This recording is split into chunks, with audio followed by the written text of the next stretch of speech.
I call Stephen Browning. Thank you, Mr Speaker. I rise to speak to the GCSB legislation. These bills collectively are an arrogant, unjustified and fundamental extension of the ability of the state to intrude into the private lives of ordinary New Zealanders. These bills preempt a very necessary and long overdue, robust and genuinely independent inquiry into all aspects of New Zealand's security and intelligence services.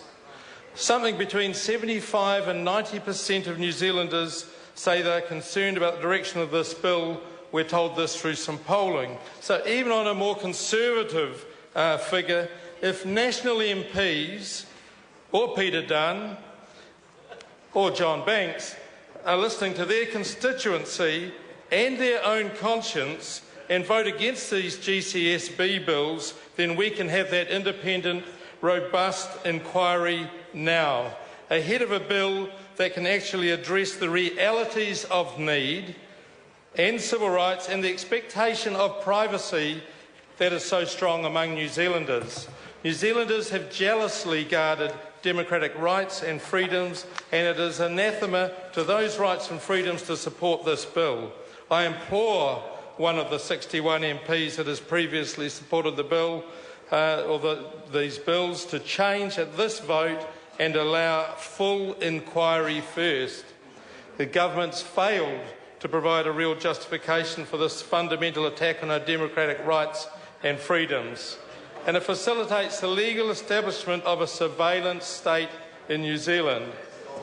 The total state access to surveillance is of a kind that only was previously imagined of what was fiction, 1984 for example. However, this previous fiction has now been revealed as a reality in the US with the revelations of mass surveillance activities by the GCSB's Five Eyes partner, the USA's National Security Agency. Now, the Waihopai spy base is the face of the NSA and the GCSB in New Zealand.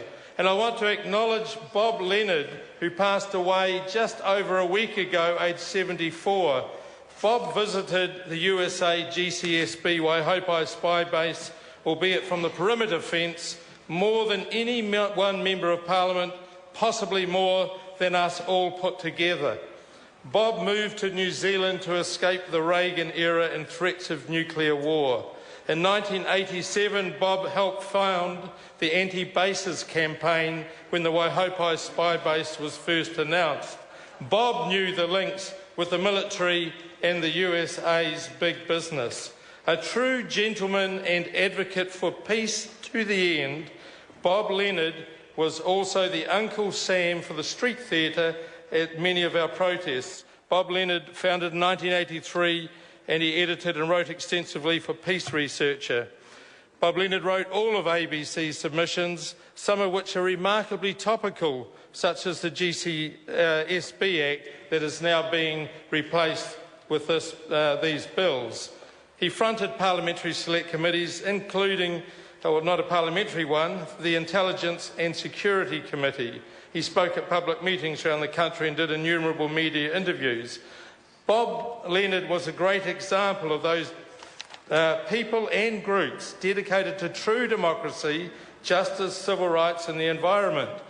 These dedicated people and groups are all the more likely to be surveilled by John Key and his schoolmate, the director of the GCSB, using their new powers and Five Eyes International Spy Agency resources, spying on New Zealanders.